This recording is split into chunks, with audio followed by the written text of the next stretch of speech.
Hi, welcome. Enjoy the content, subscribe, and turn on notifications. Brian parked the car in the driveway, just like he did every day. After a long day at the office, all he wanted was a hot shower, dinner with his son, and maybe to watch a little TV. But as soon as he stepped out of the car, he sensed something different in the air. The garage, usually silent, was now filled with voices and laughter. Confused, he walked slowly toward the commotion. That's when he saw it. Chloe, his wife of over 14 years, was there, wearing jean shorts and a loose shirt, her hair carelessly tied back, barefoot as if she felt completely at home, and smiling in a way Brian hadn't seen in a long time. But what really stopped him in his tracks was the man standing next to her. A tall guy with a scruffy beard and a casual look was cheerfully talking to two small children who were playing with colorful balls on the ground. Brian looked around for his son, Liam, and spotted him off to the side, leaning against the hallway wall leading to the living room. His arms were crossed, and his gaze was fixed on the floor. He looked too small for that scene, out of place, like he was trying to disappear.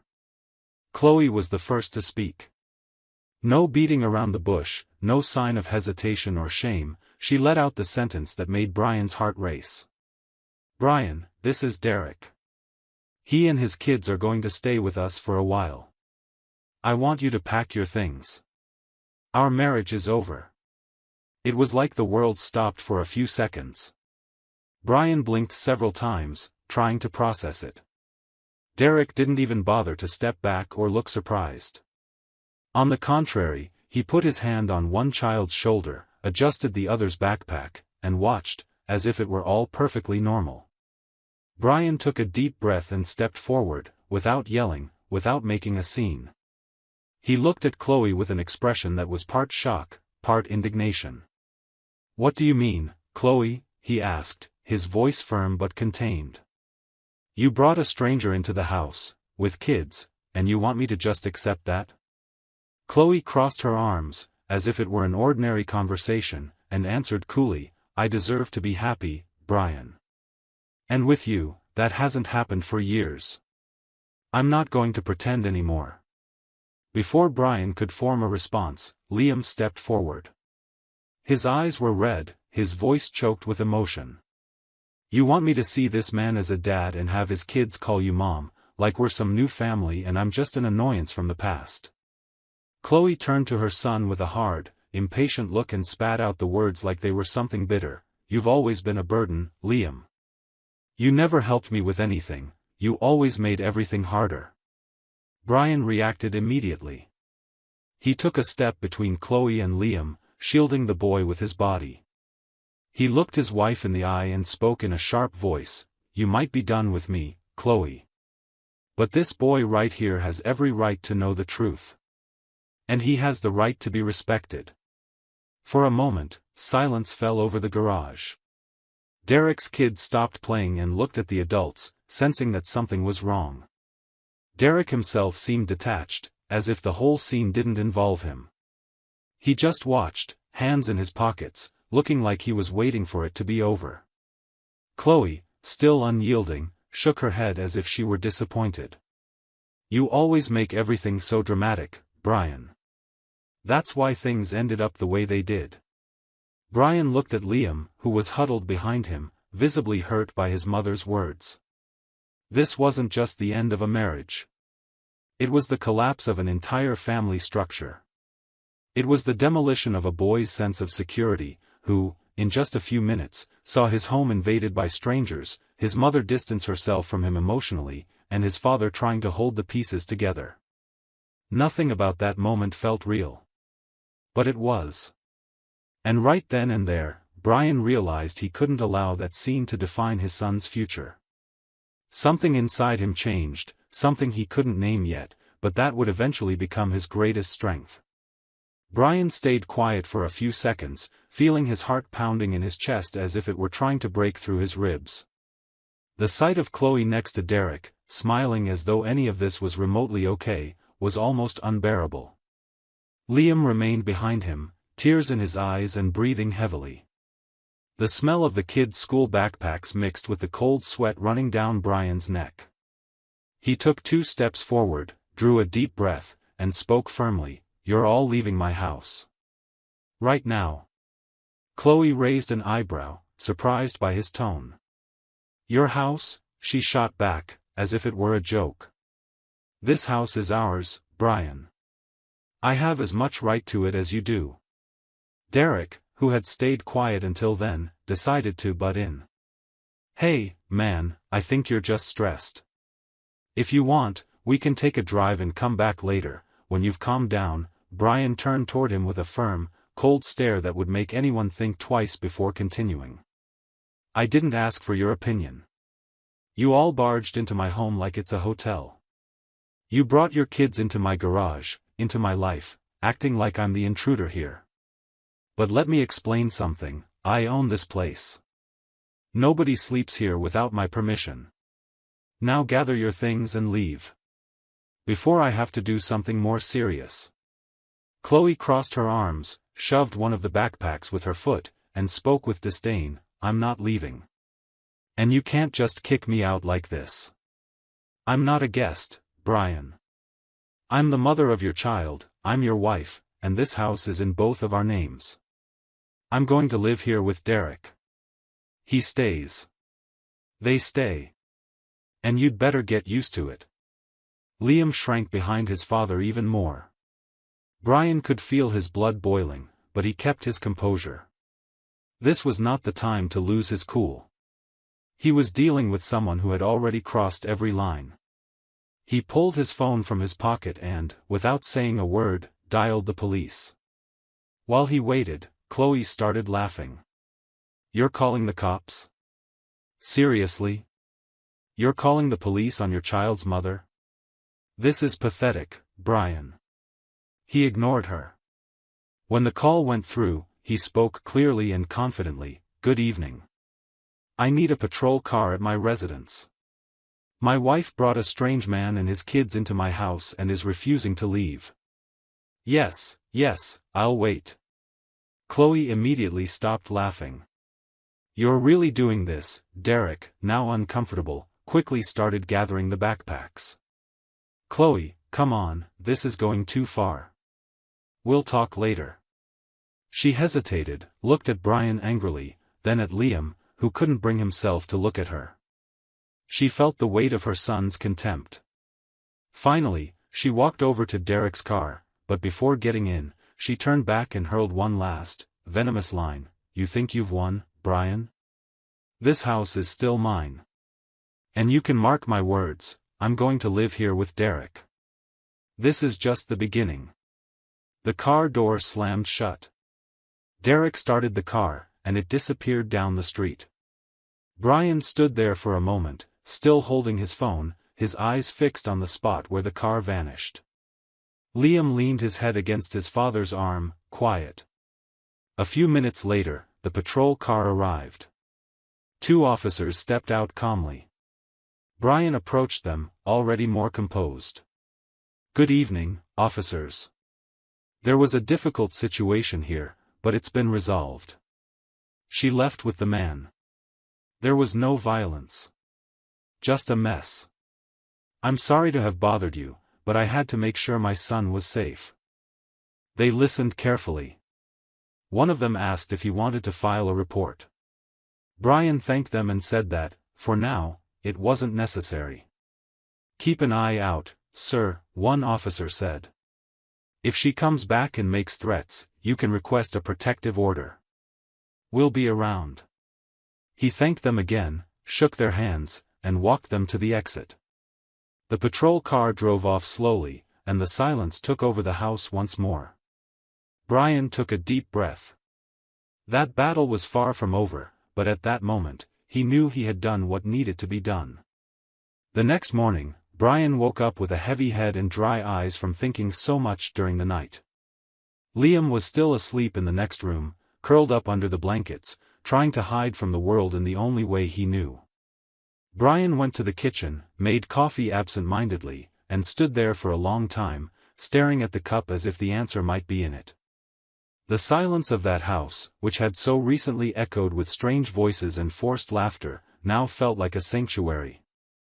Brian's phone buzzed on the counter. It was a bank alert. Another small transfer made by Chloe. Little by little, but regularly.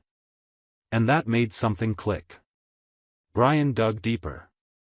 He accessed their joint bank account's credit card history, pulled up old statements, extracts, hotel reservations. The dates matched the days when Chloe said she had meetings or was seeing friends. Some of the charges were so obvious he felt foolish for not noticing sooner. Brian then sat down at his computer, opened the banking app, and made a decision. He transferred all the money from their joint account to his personal account. Every penny. The balance vanished from the screen like someone pulling the thread of a carefully woven lie. Then he went to the credit cards and cancelled Chloe's card on the spot. She would no longer have access to anything he'd built while she cheated on him behind his back. While searching through the records, he found archived messages from an old backup of Chloe's phone. Sweet words exchanged with Derek.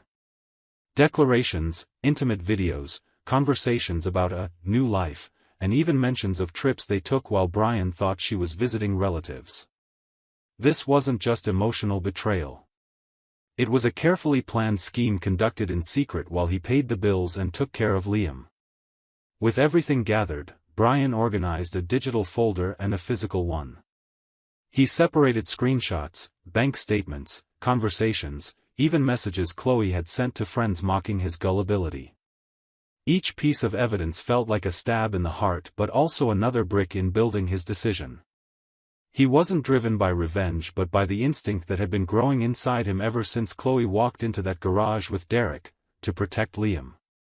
To protect his son from a mother who treated him like he was in the way. Later, Brian scheduled a meeting with a lawyer recommended by a friend. She listened carefully and went through the documents seriously.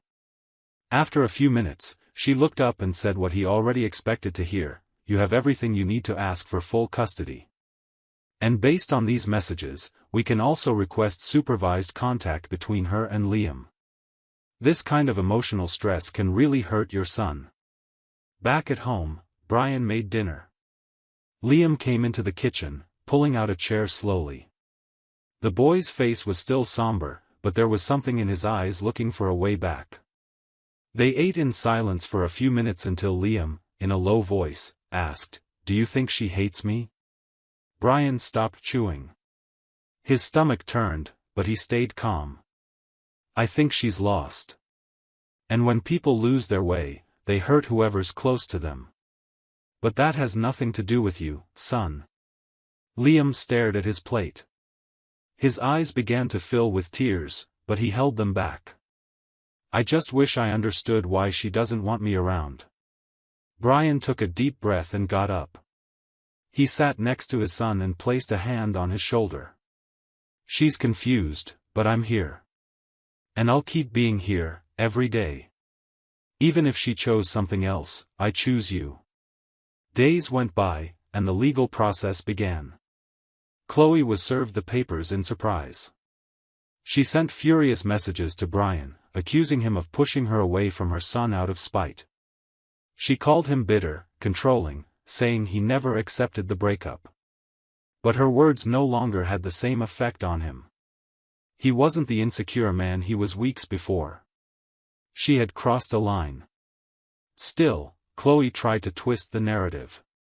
She started posting old photos of Liam from months back, pretending on social media that she was being unfairly kept from her child. She wrote long posts about motherhood, family, missing him. But those who really knew her saw it was all an act. Brian didn't respond to any of it. He let silence be his only answer. And let the truth be his only weapon. On the day of the hearing, Brian arrived with his lawyer and Liam, holding all the evidence. Chloe walked in with her head high, wearing makeup, moving like someone who'd rehearsed her every step. Derek wasn't with her. She sat down, gave her son a quick glance, but Liam looked away. When the judge asked him questions, the boy didn't hesitate. "She ignores me. She calls me a burden. She said I get in the way of her life with Derek and his kids. I heard it with my own ears. The judge asked more questions. Brian stayed calm, answered clearly, and showed all the documents, the messages, the videos, the financial records. There was nothing to dispute. Chloe tried to defend herself, said she was in a vulnerable state and never meant to hurt her son. But the forced tone only made it all the more obvious. In the end, the decision was clear. Full custody went to Brian. Chloe would have supervised visitation. The judge ended the session by saying Liam's emotional well-being had to come before any pride or bitterness. When they left the courtroom, Liam grabbed his father's hand and said, "I thought no one would listen to me." Brian looked at him with tenderness. "I've been listening since day one, son. I just had to prove it to everyone else." It was early afternoon when Brian heard the doorbell ring. He expected a delivery or maybe the neighbor who was always asking for a favor. When he opened the door, what he saw took him by surprise. Chloe was standing there. Her hair was a mess, her face swollen from crying, her clothes wrinkled, her makeup smeared. Her eyes seemed to beg for something she couldn't quite define. She was unrecognizable. The confident, cold woman who had told him just weeks earlier she wanted to live with another man now could barely stand on her own 2 feet. She placed her hand on her chest and tried to speak, but her voice failed. She took a deep breath, like she was bracing herself for something she'd practiced hundreds of times during sleepless nights. "Brian. I'm sorry. I didn't know where else to go." Her voice was shaky, low, full of remorse. "Derek, he ended it. He said I ruined his life. That ever since I showed up, everything turned into chaos." Brian didn't respond. He just watched her, standing there in the doorway, as though trying to figure out if this was real or just another act. Chloe put her hands over her face and started crying, unable to hold back the tears. "I messed up everything, Brian. I lost myself. I believed I deserved more, that you were the problem. But the truth is, you were the only good thing I had. And I threw it all away." She took a step forward, like she wanted to come inside, but Brian blocked the doorway. "Don't start this again, Chloe. You made your choices. Now learn to live with them." She hesitated for a moment, then spoke through sobs, "I'm pregnant." Brian's stomach churned. Still, he didn't show surprise. "And the father is Derek?" he asked, his tone cold and direct. I'm not sure." She lowered her head. "But there's a chance it's yours. Before all this happened, you know." The silence between them felt like a wall that wouldn't let either one get any closer. Chloe was trembling. She looked into his eyes like she was trying to grab onto the past with both hands. "Forgive me, Brian. I swear. I just want a chance to make things right now. I messed up with you, with Liam, with everyone. But I'm willing to fix it." Brian took a slow, deep breath. "If there's a chance this is my child, then we'll do a test. A prenatal one, with no risk to the baby. I want to know the truth before I hear another word." She nodded through her tears, maybe relieved there was still a small opening left. "Okay. I'll do it. Whatever you want." The following week, Brian scheduled the test. A non-invasive prenatal DNA test. Safe, accurate, and quick. Chloe went to the lab with him, without makeup, quiet, like a shadow of the woman who used to dominate a room with a single look. During the waiting period for the results, Brian tried to keep life with Liam as normal as possible. He didn't mention anything to his son, didn't answer Chloe's messages, and did his best not to feed any false hope or pointless anger. All he wanted now was the truth, no detours, no illusions. The result arrived on a Friday. A plain white envelope, but with the weight of a bomb inside. He read it slowly, word by word, until he reached the phrase he both dreaded and expected: probability of paternity, 0%. Mr. Brian Mitchell is not the biological father of the fetus. He closed his eyes for a moment and felt a lump in his throat. It wasn't relief. It was sadness. It was the end of a doubt, the final cut of a tie that, as broken as it was, still clung somewhere deep in his soul. That same afternoon, Chloe showed up again, crying even harder than before, like she already knew what the paper said before she saw it. "I talked to Derek," she sniffled, leaning against the doorframe. "He said the baby isn't his either. He's not going to take responsibility. He says this is my problem now." Brian stared at the ground for a few seconds, then looked straight at her. "Then deal with your problem. Because you're not coming in here anymore." Without waiting for another word, he shut the door firmly. Inside, Liam was playing video games, laughing to himself with his headset on. Brian walked over and sat next to him, asking with a small smile, "You winning?" Liam smiled back, as if that moment was all that mattered. And really, it was. Because sometimes, all a man needs is the peace that comes after the last lie is uncovered.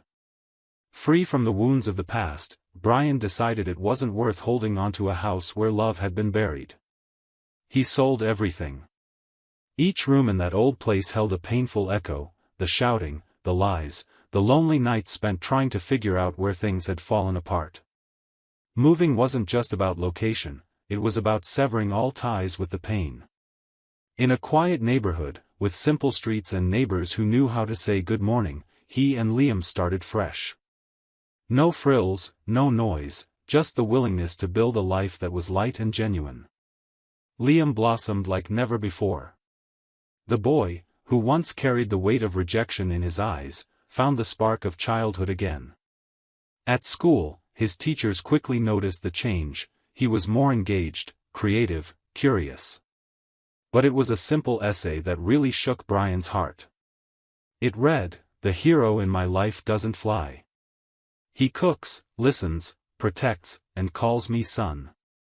When Brian read that, he knew for sure he'd done everything right. Not because it was easy, but because, even in the ruins, he chose to stay. He chose to be a father, even when everything else was falling apart. Chloe still tried, pointlessly, to come closer. She sent messages on special dates, tried calling at random times, and even sent gifts with no return address. But Brian no longer entertained ghosts. He realized that sometimes, silence is fairer than any word. Forgiving her didn't mean letting her back in. And ignoring her wasn't revenge, it was self-preservation. He had learned the hard way that not every bond of blood or marriage comes with genuine care. And once you regain your dignity, you don't bargain with it. One afternoon, while they were playing chess on the porch, Liam, with his trademark premature wisdom, asked if his dad regretted everything he'd been through. Brian smiled, looked into his son's eyes, and said, "I regret not seeing who your mom really was sooner. But I'm grateful that going through that gave me the chance to be the father you deserve." And right there, between a rook's move and a comfortable silence, they both understood that no matter how painful, the truth is the only path that truly sets you free. Because sometimes the greatest gift in life is seeing who only pretended to love you, and appreciating the one who was always really there. Thank you for watching the video. If you enjoyed it, don't forget to subscribe to the channel and turn on notifications so you won't miss any updates. See you next time.